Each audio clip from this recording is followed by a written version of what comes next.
Senhor presidente, senhores deputados, senhoras deputadas, funcionários, imprensa aqui presente, eu quero fazer uma narrativa do dia de ontem e prestar esclarecimento aos meus colegas, à minha família, aos meus eleitores e, sobretudo, à sociedade do Estado do Rio de Janeiro e à sociedade brasileira.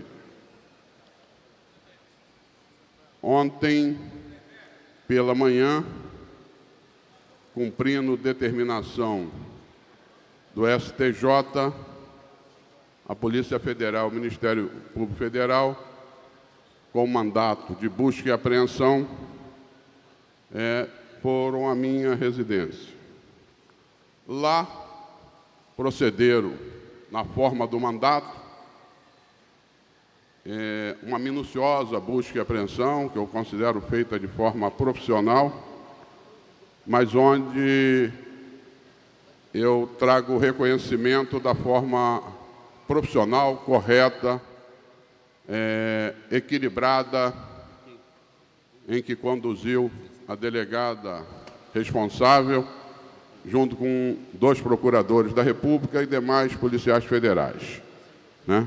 Cumpriram o seu dever, emanado pelo Superior Tribunal de Justiça, mas fizeram isso com extremo rigor, mas extrema tranquilidade.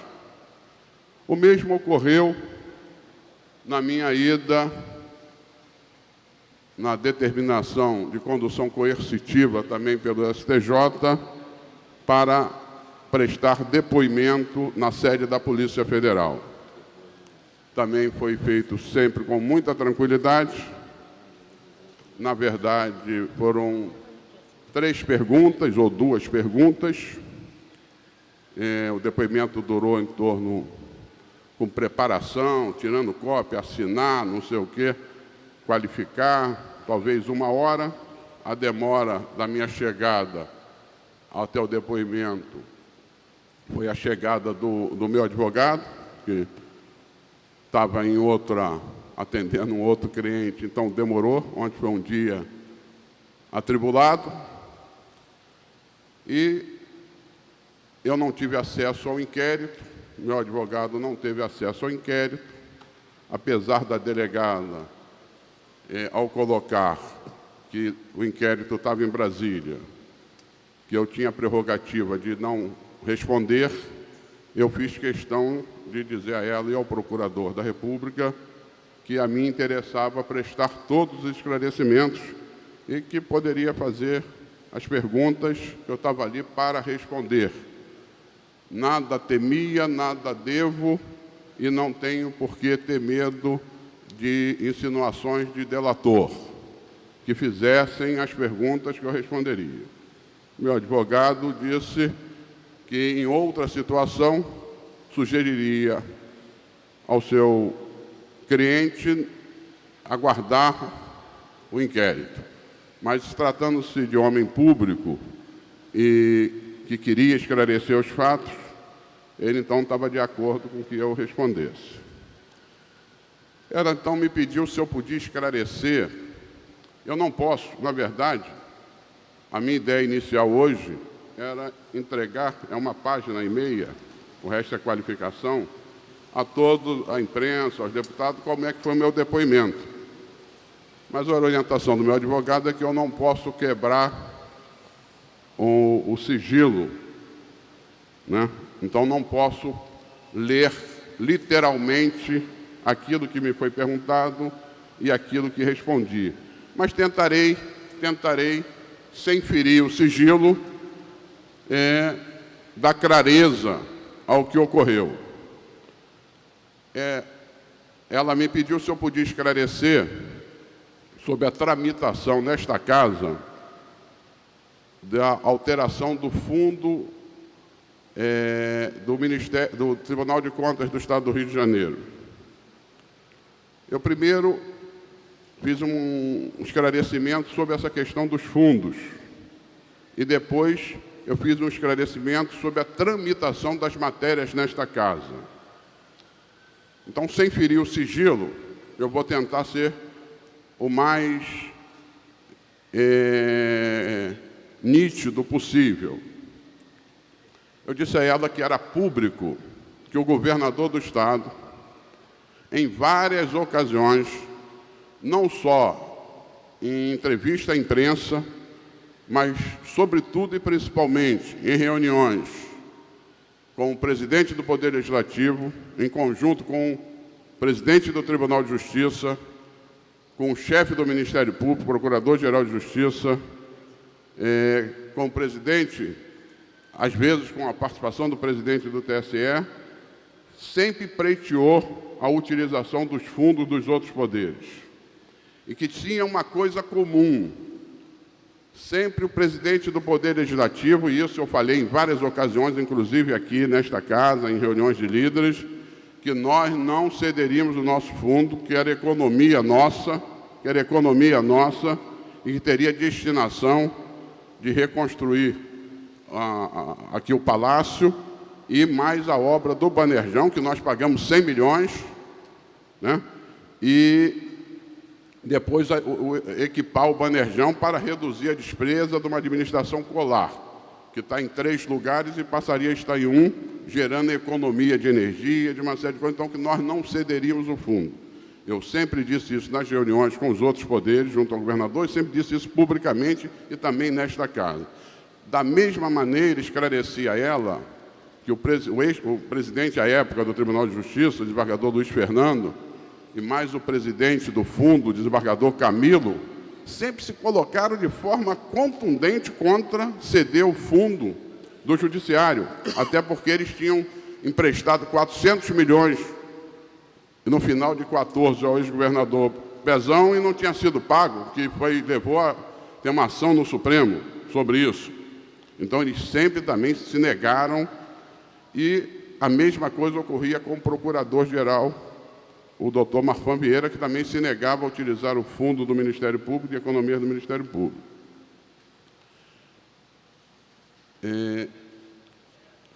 Eu fui procurado posteriormente, aqui nesta casa, pelo presidente Jonas, ex-presidente do Tribunal de Contas e hoje delator, que disse que o Conselho Superior do Tribunal de Contas havia aprovado a possibilidade de modificação para utilizar na área da educação, da saúde, da segurança, incluindo o SEAP e DEGASE, e que ele queria remeter uma mensagem a esta casa para ser apreciada nesta casa.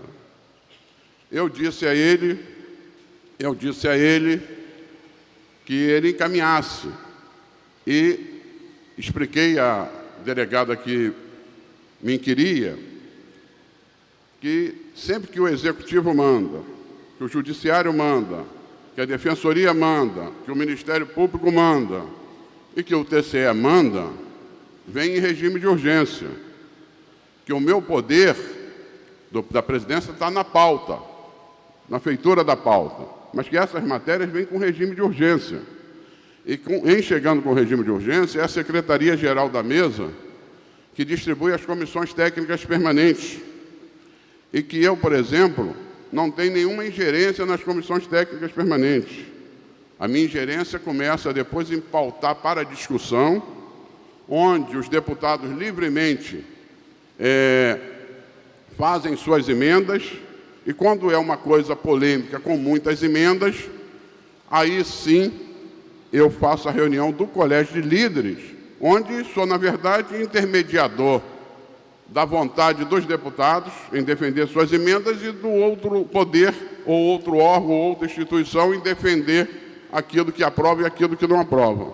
Quer dizer, eu não interfiro, e nenhum deputado, e todos os deputados aqui, independente das posições ideológicas, sabem que eu nunca fui a uma comissão técnica permanente dizer faça desta ou faça daquela forma, que eu nunca fui propor uma emenda e que eu nunca interferi para que aprove esta ou aquela emenda. Isso sempre foi uma coisa. O resto é quórum, o resto é uma decisão do plenário. Então, eu esclareci a ela a tramitação, né? A alegação é que feito o entendimento, aprovado pela LERJ, foi feito um entendimento do presidente do Tribunal de Contas com o Executivo, onde ele repassou não sei quantos milhões, e o Executivo que tinha, depois que o dinheiro entra no Executivo, eu explico isso na nota à imprensa, o Executivo pode pagar o que quiser. Neste caso, me parece que pagou especificamente a comida de presos e do Degase. E segundo o delator, ele confessa que ele cobrou 15% dessas empresas e distribuiu entre os demais conselheiros. A ilação em relação a mim é que eu teria facilitado isso. Facilitado de que forma? Eu não tenho nenhuma participação, desafio qualquer empresa, e disse isso ao delegado, a delegada e ao procurador, estou à vontade para fazer a careação com qualquer uma das empresas. Eu não participo desse tipo de coisa, até porque eu não tinha nenhuma autonomia. Esse era um dinheiro do fundo do tribunal, não era nosso. Era um dinheiro que ele repassou ao Executivo, cabia determinar o que falasse. E disse mais, que de fato o coronel Erir ligou aqui, ligou em outras autoridades, provavelmente em outros deputados, pedindo ajuda porque o secretário de Fazenda do Estado não pagava alimentação e poderia ocorrer uma rebelião. Esse era o fato do meu conhecimento, foi isso que me foi perguntado. A outra questão, também não ficou nítido, porque não tinha um inquérito, é sobre a questão que gerou uma polêmica grande, eu acho que ainda na época do Osório, secretário de Transportes, quando o Tribunal de Contas passou a exigir da FETransport uma série de exigências que me parece parou na Justiça, né? A informação que tem é que é uma coisa que está sendo demandada na Justiça, e quando nós votamos aqui a lei do bilhete único, nós teríamos favorecido as empresas. Não, pelo contrário, eu esclareço isso numa nota à imprensa, porque a matéria da imprensa não tem a ver com a matéria do que eu fui inquirido. É diferente. Não me foi dito sobre essa, em relação ao fundo, a lei do fundo, sim, mas em relação à lei do bilhete único votado aqui para diminuir o subsídio, não. Isso está na imprensa, mas não está nas perguntas a mim formuladas. Mas eu esclareço pelo contrário, a emenda do PSDB aprovada foi vetada pelo Poder Executivo, com as razões técnicas que estão aí para todos verem. Há um requerimento do deputado Luiz Paulo e nós vamos votar esse veto na semana que vem. Está dentro do prazo, está dentro daquele acordo de juntar 30 vetos, ele chegou em fevereiro, mas mesmo assim, mesmo ainda não tendo 30 vetos, que nós votamos recentemente, eu colocarei na pauta da próxima semana que vem, terça, quarta ou quinta-feira da semana que vem. Então, esse é um esclarecimento à coisa. Agora, as duas perguntas, aí me perguntaram se eu conhecia o presidente da FETransport, o senhor Leles. Eu disse que conheço, participa do Fórum de Desenvolvimento Estratégico da Assembleia Legislativa do Estado do Rio de Janeiro, Fórum jornalista Roberto Marinho, criado por mim no governo Rosinha, há 13 anos atrás, presidido pela jornalista Geisa Rocha, e esse Leles já veio aqui algumas vezes em debates, nesse plenário aqui, discutir com os deputados, né? Mas não tenho nenhuma relação, que não seja essa institucional, onde estão lá mais de 30 entidades. É a mesma coisa, você tem relação com o senhor Orlando Diniz? Nenhuma, mas conheço? Conheço.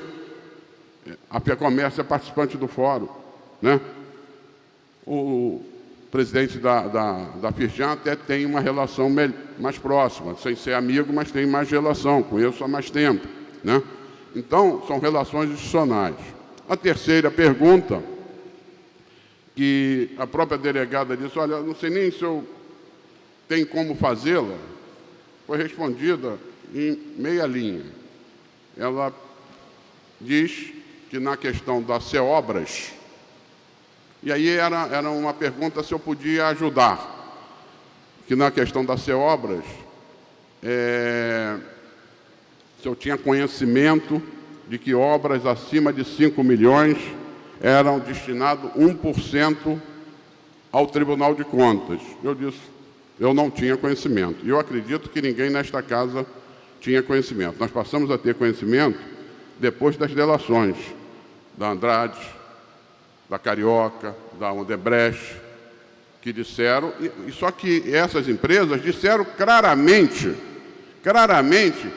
quem é que chamou para cobrar, quem é que disse a quem entregava e a quem foi entregue. E eu desconheço que tenha sido citado o meu nome ou de qualquer deputado desta casa nesse tipo de coisa que se deu no Executivo. A minha relação no PMDB, todos aqueles que convivem comigo, inclusive de outros partidos, ela sempre foi política, a minha força sempre foi política. Eu nunca quis ter ingerência no Poder Executivo. Eu nunca indiquei um cargo no Poder Executivo Estadual ou no Poder Executivo Federal. A minha relação, o meu poder, sempre foi o poder da conversa, do diálogo no Parlamento. E todos sabem que esse delator, ele ficou 6 anos respondendo no STJ, Cidinha pode ser mais precisa, numa CPI requerida pela deputada Cidinha contra o Tribunal de Contas. Na minha gestão anterior, eu fiquei 4 anos sem mandato, mas que eu não só coloquei em votação, como ajudei a aprovar, como depois ajudei a dar todo o apoio à CPI para investigar, e 2 desses membros responderam por anos no STJ. Se livraram, talvez pelo tempo. Por outro lado, esse senhor é aliado, e por isso corre o risco da sua delação cair, daquele que é o meu maior detrator na política, que eu não vou dar o nome. Não merece que eu cite o nome. Mas que fala da terra do Joãozinho, né?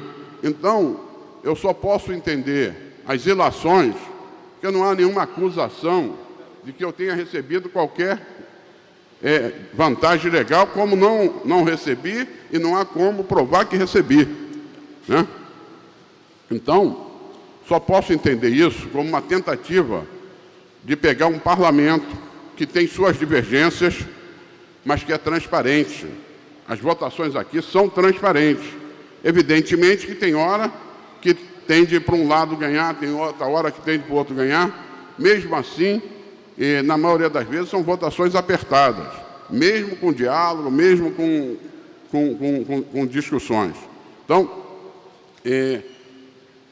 eu esclareci que, apesar de eu ser o responsável pela pauta, essas matérias que vêm em regime de urgência, com exceção de 2 ou 3 matérias que se referiam ao aumento salarial, é que não seguiu nesse ritmo, ou aquelas matérias que havia consenso da gente de devolver ao Executivo. Fora disso, elas seguiram o mesmo ritmo de tramitação. Ninguém me viu ir em lugar nenhum pedir, olha, vota isso ou vota aquilo. Então, me parece extremamente frágil, mas eu sou numa formação democrática e eu poderia reclamar da violação da súmula 14 do Supremo, de eu ter que responder sem meu advogado ter acesso ao inquérito, a súmula vinculante, mas eu não respondo, não. Eu tenho que responder à sociedade. Esse delator colocou em xeque o meu nome, colocou sob constrangimento a minha família, os meus filhos, os meus netos, a minha mulher, que acordou com coisa, embora eu ressalte mais uma vez a forma extremamente educada com que policiais federais e membros do Ministério Público Federal se conduziram nessa operação. Foram rígidos em cumprir o seu papel, e está correto. Da minha parte, o que me fez foi ser o máximo colaborativo. Diz, olha, não tem nada a esconder, minha casa está aí, podem ficar à vontade. Eu só queria alguém aqui para me acompanhar, porque eu, quando acordo cedo, eu quero tomar café, né? Bota aqui alguém da Polícia Federal na cozinha, que eu vou fazer o meu café, eu vou tomar café, né? Então, foi isso que ocorreu. Eu não vou entrar no mérito se esse tipo de delação desse tipo de indivíduo, né? Desse tipo de indivíduo, que para ter um benefício, se a lei tem uma vantagem muito grande, é um avanço para a sociedade, tem talvez uma parte perniciosa, que é permitir um criminoso, né, que confessa os seus crimes, depois de passar férias, né? Então, mas não estou aqui para entrar no mérito disso. Estou aqui para dizer aos senhores o que ocorreu, e o que ocorreu foi isso, né?